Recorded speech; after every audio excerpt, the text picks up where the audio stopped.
How to examine or optimize a database in DirectAdmin. We assume you have already logged in to your DirectAdmin account. Now click this MySQL Management icon. In this MySQL Management interface, you can create new databases and manage existing ones.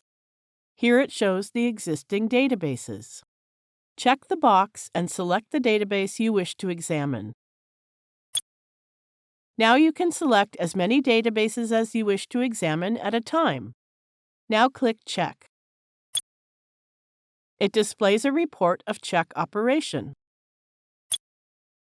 Similarly, you can select the database and optimize it. It shows a report on optimizing database operation. Now you know how to examine or optimize databases. Thank you for watching.